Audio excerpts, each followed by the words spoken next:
Hey there, this is Michael and Clay from Dualcast Drafts. Just hopped into an 8-4 queue. Just gonna wait for it to fire here. But Oh yeah, yeah, as I was saying, they're bringing back ratings to Moto tomorrow with a new update. and we'll get to see how good or bad we are. Exactly. So it will have it will be kept track of all of our previous games. Since it's been not featured. So Oh really? yeah, you get to kind of see where you are. That's cool.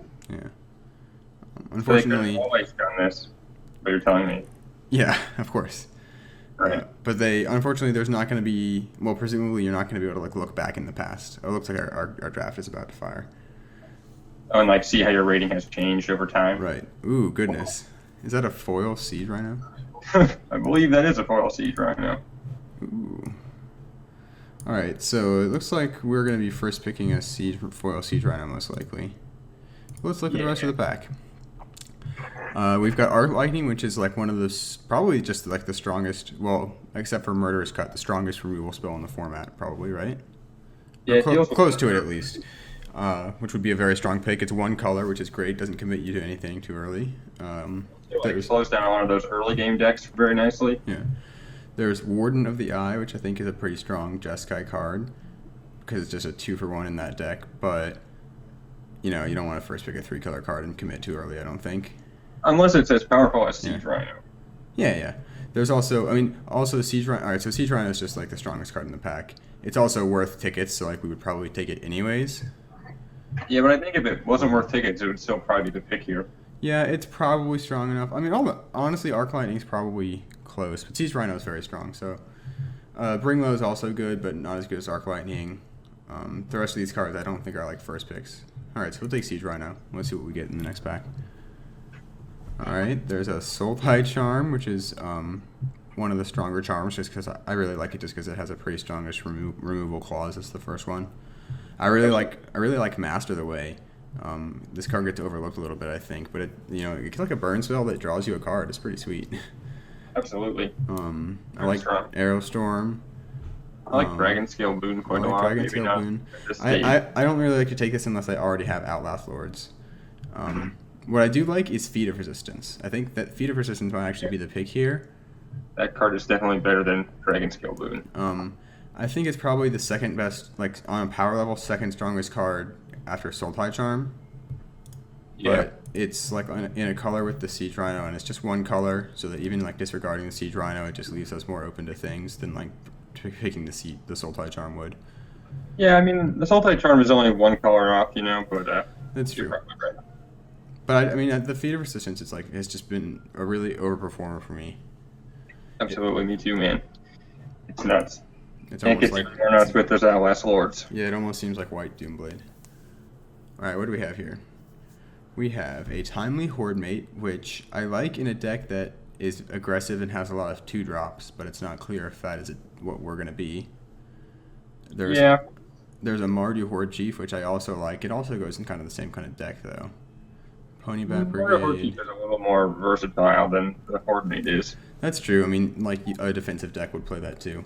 But I think the Horde Mate is just like on a higher power level. I'm not really sure. Yeah.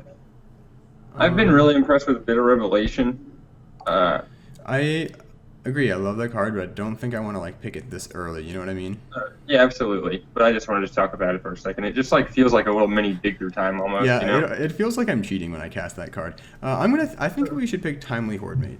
What do you think? I would go with the Horde Chief, but I'm not super. It's pretty close, right? They're like very similar cards, actually. They almost have the same name as well. If you notice, their stats are flipped. Whoa. Yeah, it's crazy. They Okay. create a creature when they come into play. Yeah. All right. So what do we have here? We have Sultai Flare, which is a very strong green card. This is like a very strong monocolor 4-drop. Probably the strongest card in the pack. After that, there's Teamer Charger, which is a nice 2-drop if we're in green. There's Mardu Skull Hunter, which is a decent 2-drop if we're in black. Yeah, I mean, 2-drops have gotten way up in value since we just picked that Horde Mate. So I think I want to take the Sultai Flare here, though. I just think it's just so much stronger. The only issue with taking the Sultai Flare here is that it puts us kind of into white-green, and there's nothing wrong with that, except for that white-green kind of automatically commits you to Abzan as a clan. There's no other clan that's white green. Right. Which is what. That's true. I mean, we don't have the. Yeah, you're right. But, you know, just because you take one green card doesn't mean we're committed, and it's just the strongest card in this pack. And I've drafted some very strong just white-green decks, you know, so it's not to say that's a bad thing. But here, this is... Definitely a clan. Yeah, feed the clan for sure. Gain 10 life, man. I've never seen anybody play that card. Yeah, I've seen it, like, go after the land in the draft. This pack's like relatively low power level. I kind of want to just take the Frontier Bivouac, just because it's a tri-land. Yeah, I mean, it keeps you open. I'm just not really sure what we take except besides for that. I guess we would take the Bitter Revelation. Yeah, I think I kind of like that one more, honestly. It's like a card that we'll play, and yeah, all right, I'll take the Bitter Revelation. Because like right now, the Frontier Bivouac isn't doing anything for us. Actually, no. I think I'm just gonna take it. The tri-lands are like kind of a signal. Yeah, maybe not this early. You know, like somebody could have taken a better gamer card. It's true, but I don't know. I just never feel bad taking the tri-land. Yeah, I mean, we could always play a 4 or 5 color deck as well. So yeah. there's certain. What do we have here? Not really much for us. Master of the Way, Dragon Tail Boon, Glacial Stalker. I mean, the boon can be removal. It's not really removal, but it can work like that at times if nobody's expecting it. I think I'm just going to take the Morph Creature. That seems good. Yeah, I'm not really sure what we take out of that pack. Here we probably take Disowned Ancestor. Disowned Ancestor or Scout the Borders. Yeah. Scout the Borders keeps us open if we are going to go into 4 or 5 colors. Yeah, I'm not really looking to do that. I think the Disowned Ancestor is just a solid creature, so I'm just going to take that. Yeah, it'll trigger Rage for the Horde Mate. Yeah. And it just goes into the late game very nicely. What is this? That's very interesting. Someone's afraid of taking Jeskai and creating a Jeskai Drafter, I guess. So do we just like take these and go? No, I think that we should probably just take the Woolly Loxodon, which is a reasonably strong card, I think, actually. Oh, that card's very strong. Yeah, because I don't really want to go like multicolored madness here. We haven't really picked up the fixing. We're not really in the spot to do it, I don't think. I would agree. Woolly Loxodon is just a strong card. Yeah. When you flip that thing up, it's like they better have Murderous Cut or it's just going to smash in. Right. It also like wins in the Morph versus Morph on 5 mana almost every time. It's true. Yikes, what do we take here? Yeah. Probably just the Parapet, huh? Yeah, I mean, Despise is like a good card in the board. Yeah, I think I just prefer Parapet. It's good to have a 2-drop if we're going to be like a slow, dirtly deck, and you can just sit back and drain them, which is nice. Oh yeah, that card's so strong. Yeah. Other than that, I don't think there's anything If else. we pick up some of the green-black sorcery that makes a creature token equal to the creature with the greatest toughness you control, you know. So we're gonna hedge for that and take the Rotting Mastodon here, is what you're saying? I don't really see what else we take, to be honest. No, I think the Rotting Mastodon is like fine. I think that I'm just gonna take the Singing Bellstrike as a hedge into blue. Because it's very possible we end up going like Sultai. We only have like a couple white cards, you know, at this point. I don't really like taking that Singing Bellstrike any earlier than you just did. Yeah, I see them going very late. I think it's a very good card, but I see it going really late in draft all the time. I only think it's good if you have a deck to take advantage of it in the early game, because otherwise it just like... Yeah, but if they're spending 6 mana on tap of thing, you're kind of happy about that. All right, we're going to take Bitter Revelation. No cards in hand. Or like, you know, this format goes real late. Sometimes it does, I don't know. There's a lot of like really tempo heavy decks too. Okay, what do we take here? Do we take Krumar Bondkind or Rush of Battle? If we think that we're going to be like Abzan, like white-black aggro-y, we could take the Rush of Battle. No, we'd probably just take the Bondkind either way. I think the Bondkind is just a better card. Yeah, it's just more consistent. We don't really look like we're going to be super aggressive with Rush of Battle. Nah, you really need token generation for that card to be any good. Take Naturalize for the sideboard, it's always nice.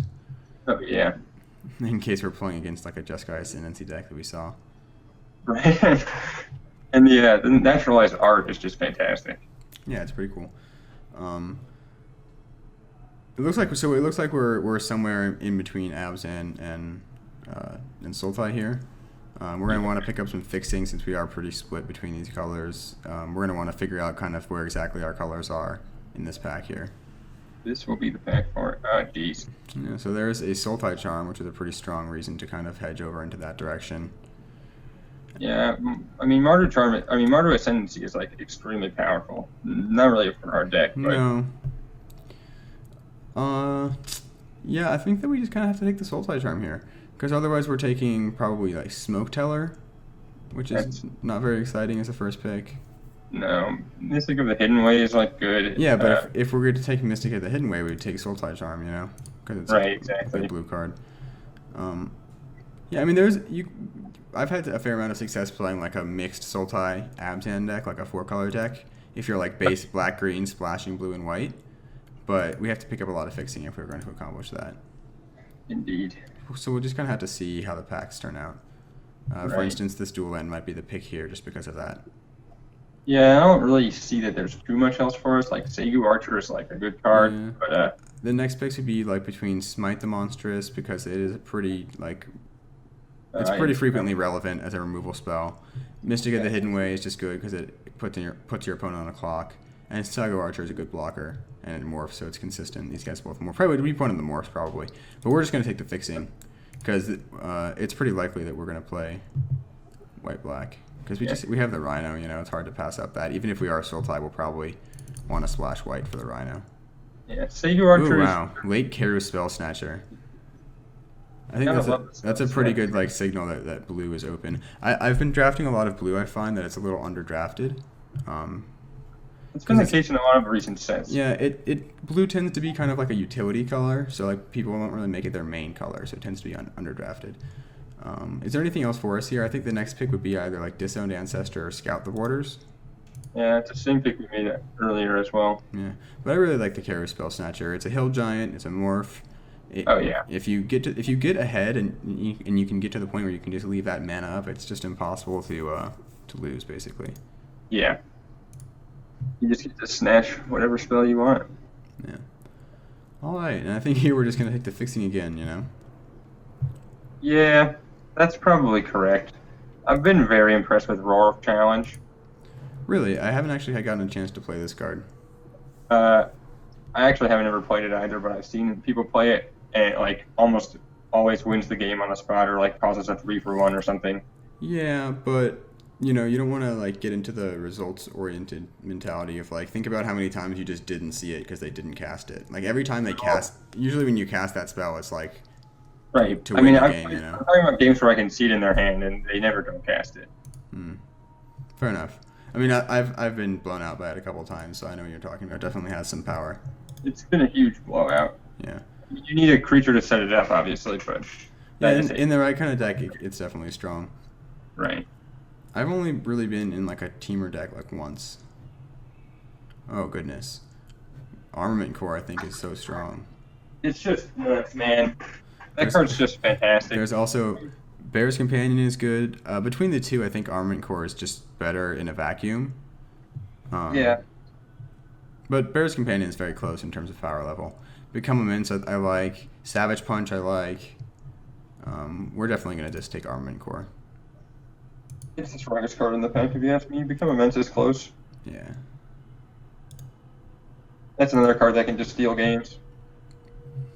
Yeah, so we're really going to want to focus on our fixing here. Let's get our morphs into their spots here. I read on Reddit that if you drag an actual 3-drop that's not a morph to the bottom of the stack, it fixes the sorting issue. Huh. That's a nice tip. Yeah, it's good to know. All right, what do we have here? There's a couple picks. Ooh, we could take Secret Plans and go into the morph 5-color deck. We have certainly 4 morph. 3. We only have 3. No, we had this Keru Spell Snatcher's a morph too. We have 4 morphs. We're in green blue. It's a possibility. There's also just Mandrills though, which I just think is a pretty solid card. Yeah. Watcher of the Roost is good too. We don't really have the white for it. Yeah, I think I would rather leave. Like we're probably not going to play the Horde Mate in this deck. I think I would rather leave white as more of a splash at this point. Yeah, and you really can't justify that card without plenty of white in your deck. I think I'm just going to take Mandrills. I'm not completely sold on the secret plans thing unless you're really going all in on it, and I don't really feel like going all in on it, to be honest. Yeah, I only feel comfortable doing that if I had like 2 secret plans. Oh wow, incremental growth. Incremental growth I is think quite this card good. is pretty strong. It just puts every time I've played it, it's just your board presence just becomes insurmountable basically no matter what you have on the board. Yeah, I feel like that card suffers also from a lot of times you can't cast it or you like have to pump up one of your opponent's creatures, which That's can true. actually. But I've been in multiple situations where I just did that and I just threw a counter on one of their creatures because I only had 2 creatures out.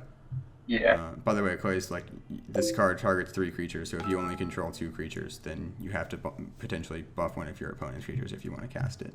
But that's I've fine. also- Like I did that and it still like did what I wanted. So. The best one I ever saw was when you put Oh a creature. no, Clay. Trail of Oh, Mysteries. I think we actually have to take Trail of Mysteries. This card's pretty strong. I think it's better by itself than Trail or Yeah, Secret Plan. it is. It makes your morphs a pretty big threat. If we weren't going to take Trail of Mystery, I would probably take Alpine Grizzly just as a relatively solid 3-drop. Yeah, that card's very good. Yeah. Yeah, we'll take Trail of Mystery. I'm interested to play with this card. I've had it played against me to great effect, but I've never actually gotten the chance to play it. I think it usually goes pretty early, so I'm surprised to see it this late in the pack. I guess it is Yeah. pack 2, so people probably just don't want to touch it. Right, or they would have decided already, you know. I think here we'll just take Smoke Teller just as a 2-drop that's in our colors. Yeah, so is the Skull Hunter. All right. I just like the 2 toughness better, just in a defensive deck. There are very few things with 1 power that attack on the ground in this set. Yeah, that's true, but there's like tokens and stuff. That's true. Here I guess we're just taking the Morph creature. Ooh, there's Ugin's Nexus though. We were talking about this card earlier. Yeah, that wheel. I still don't think that there's anything you can really do with it in limited. So. Have this multi charm to get the extra turn, Michael. I think we'll take the banner here. We might end up playing it if we need the fixing. Yeah, the banners are not horrible. They're much better in a slow deck like this where you can get advantage off of that draw card ability late in the game. Mm. I don't actually know how slow this deck is looking at it. Yeah, we'll see how it goes. I think we'll take the Colossedon here. I don't really know if we want to play That it. card's fine. Adept goes to the sideboard. Swift Kick to the sideboard. Island to the sideboard.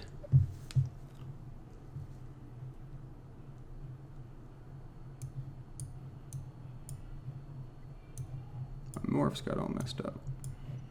Yeah, I don't really know about that Kintry Warden personally. Yeah, we'll see how it goes. I'm not a huge fan of it, but it is a morph creature, and we do have Trail of Mystery, so you never know. Yeah, that's true. We just kind of leave it in there until we kind of see how our deck ends up shaping. Yeah, it's Ooh. certainly like a 23rd kind of card, though. Yeah, for sure. Interesting. We opened Narset.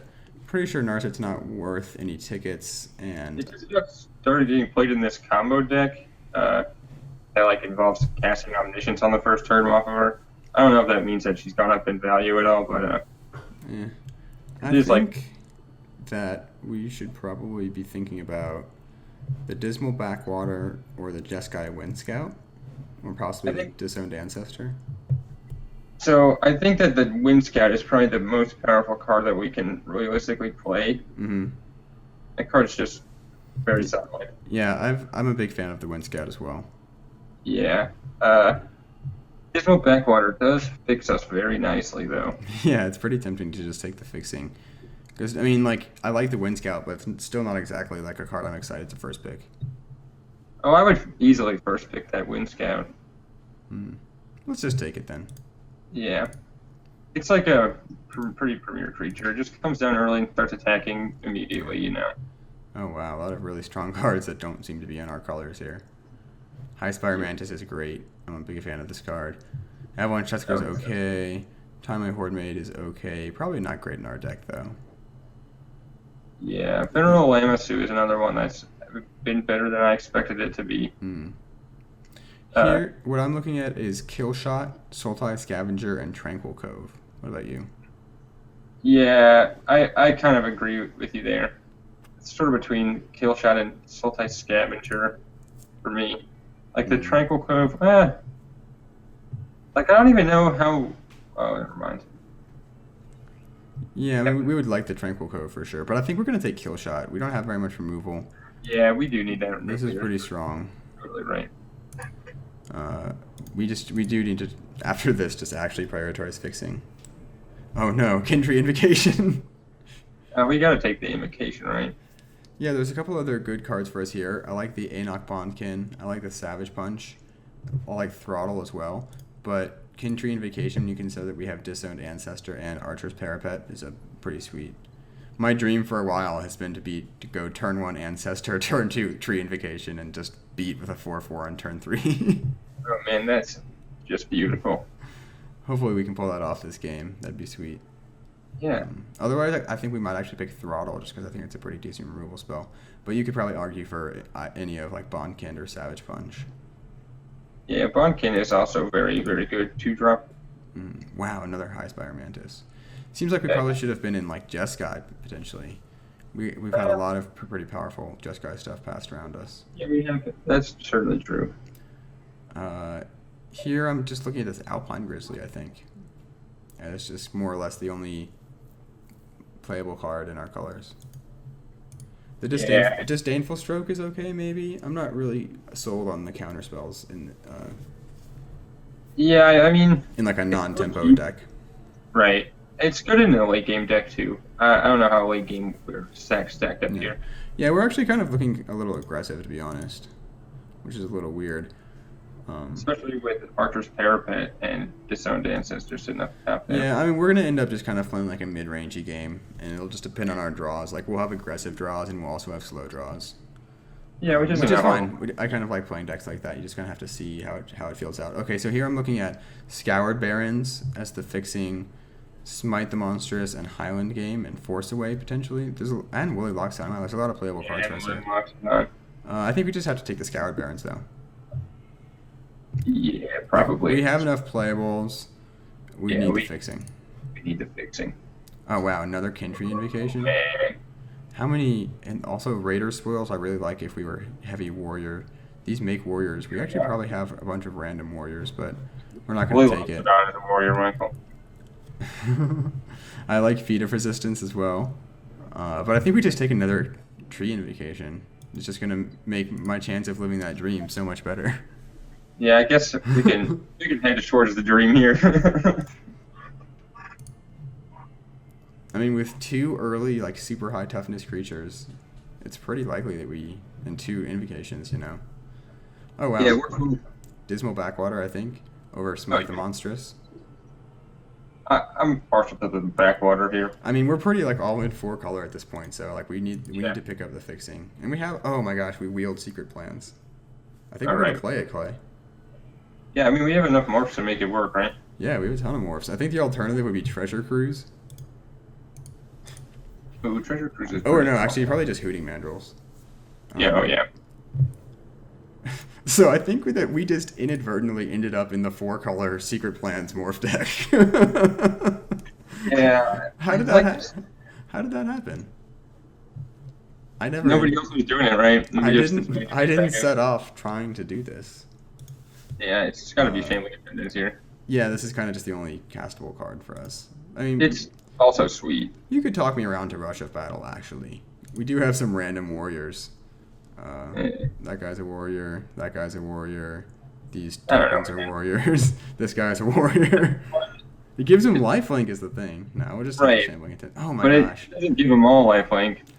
Oh my goodness. Do we take Parapet to just really hone in on the dream of the Kindry Invocation, or do we just take the fixing? We just slam fixing all day, don't we? I mean, yeah, probably. Yeah, slam fixing all day. We don't need any more 2-drops. Yeah, Parapet is a good one in the deck here, but... Here, let's take Disdainful Stroke. There might be some matchup that we want to slide it in for. I'm not exactly sure what, but... Yeah, when it looks like it's going to be perfect, like grindy or something. And here, maybe just pick up the Weave Fate. I like. Weapon Master is a morph, Michael. Yeah, but we can't flip him up. We don't have any red. Dude, we can get red with a Trail of Mystery. Oh wait, we have red with Frontier Bivouac actually. Oh, Michael. Oh, that was a total mistake. Yeah, I should have. I was just thinking that we didn't have any reds, that we couldn't ever flip that if we Weapon Master up the Jeskai morph creature. But with the random red in our deck, like I mean, we have a lot of playables. I'm not sure if we would have actually even played it, but I probably No. should have. I should have picked it It's up. very good.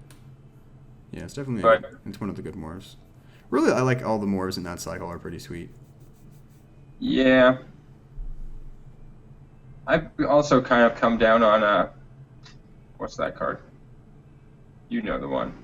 Ponyback Brigade. It's also one that needs like a deck to work around it. It's not good. That's true. Just on an empty It's board. not good in a vacuum all the time. I mean, there's just some situations where it doesn't help, but it is good. Right. It can be pretty devastating as well.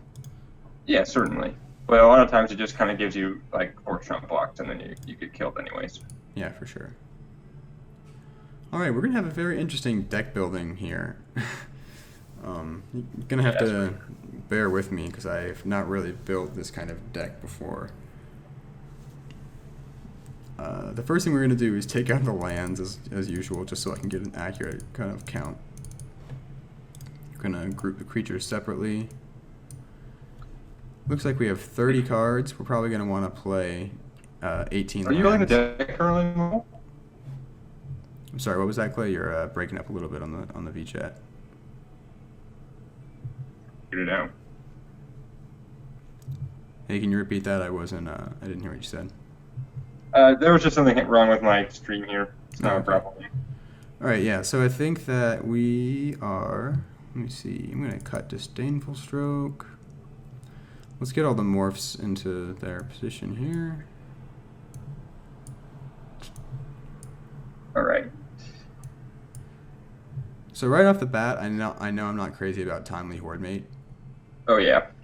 just because white is Yeah. going to be a soft splash for us, and we don't have many 2-drops for him to return. Right. Getting back Archer's Parapet is not exactly where you want to be with that card. Yeah, exactly. All right, so it looks like we have 1, 2, 3. We only have 4 morphs actually. Or no, we have this guy too. 5 morphs. Yeah, I didn't think we had that many morphs. Yeah, so with only 5 morphs, like, can we really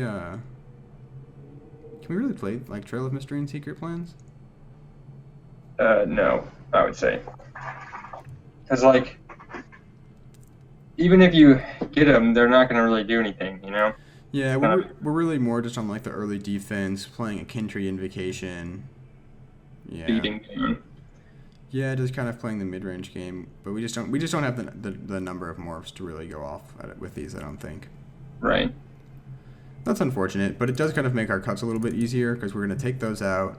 Then we're probably going to take this guy out because he's mediocre if we only are playing him for a morph. He's bad if you're playing him for more. We'll leave the Parapet in because it's nice with the Kintry Invocations, and it's just good to block. And it also does damage too. Like it can sometimes just get through the last points of damage, you know, in an aggressive. Absolutely. Like once you And have I a mean, board stall or something. he blocks, like, almost everything until turn 4 or 5. Mm-hmm. All right, so we're at 25. We probably need to make 2 more cuts. We've got 16 creatures. We can probably cut the Tusked Colossedon. We have like the Loxodon and the Stalker that are already big, and the Armament Core, and the Attendants, and the Mandrills. Yeah, I don't think we need that guy. So besides that, I like Unyielding Krumar is not super exciting either, but we have the white access to the white mana to give him first strike, so I think he's just okay. Yeah, He fills this the is spot the in kind our of deck curve. that I would say not to play Singing Bell Strike in. Oh, that's true. Yeah, I would say that we probably are going to be looking to cut a spell here rather than a creature, and it's probably Singing Bell Strike or Weave Fate. Weave Fate, like we already have Bitter Revelation, so I'm not sure if we need another 4-mana draw spell like that. It's also blue, which looks like that we're mainly black-green splashing blue and white.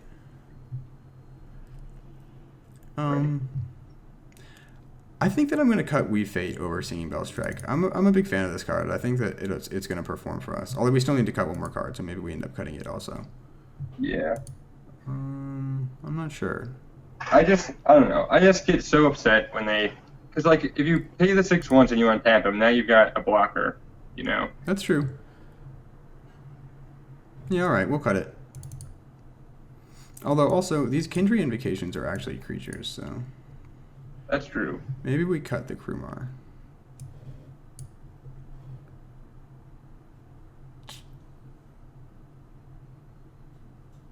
I'm not going to fight you too much here on this one, but Well, I'm just not exactly sure. I don't think there's like really a strict right or wrong answer. It really probably will depend more on the matchup. You know, we're gonna be sideboarding, right. but Yeah, the Krumar is also like pretty unexciting. It's a hard choice, I gotta tell you. I guess I'm all right. I guess I'm for the Krumar because let's say you get the Dream Draw or you get the Archer's Parapet, Kindred Invocation or whatever, then you're gonna want that Singing Bell Strike. Just Sure. get him in. All right, let's look at our mana base here. Moto wants 7 forests, 5 swamps, 2 islands, and 4 plains.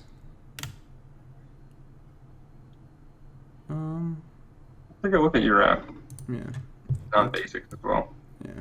Well, I like to start off with the basics there, and then pull in my non-basics after that. All right. I don't know why. I'm not very good at making mana bases in general. So this kind of helps me just kind of look at it. There's not enough space. We have too many different non-basics. It's a hard life. Yeah, what a terrible predicament that we find ourselves in. Too many non-basics to play.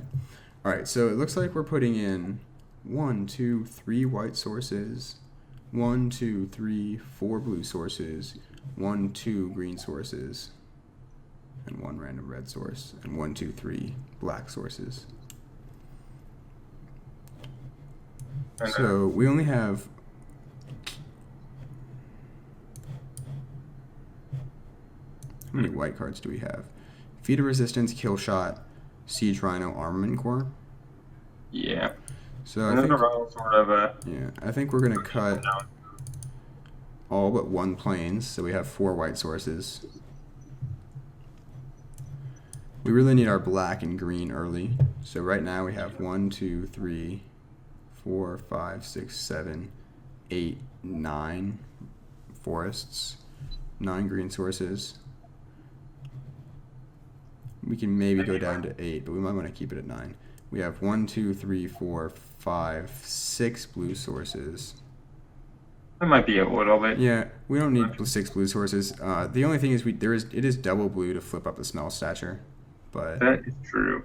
But I mean, we can go down to 5, and we don't need this till like pretty late in the game, anyways. right.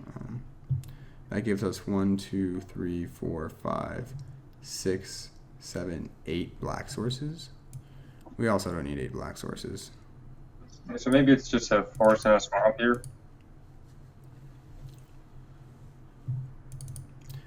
Alright, yeah, that gives us 1, 2, 3, 4, 5, 6, 7, 8 green sources, 1, 2, 3, 4, 5, 6, 7 black sources, 1, 2, 3, 4, 5 blue sources, and 1, 2, 3, 4 white sources. Yeah, that seems pretty reasonable, actually. How many blue sources was it? 5? Yeah. Yeah. Yeah. Because you want that wind scout. Yeah, I think that sounds good.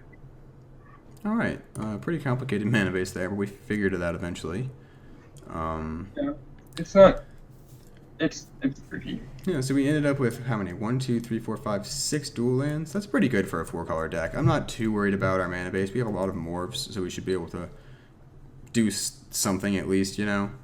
Right. We have some strong cards, but overall, like I would say, this is probably like a 6.5 out of 10. Yeah, I'd be right around in there too.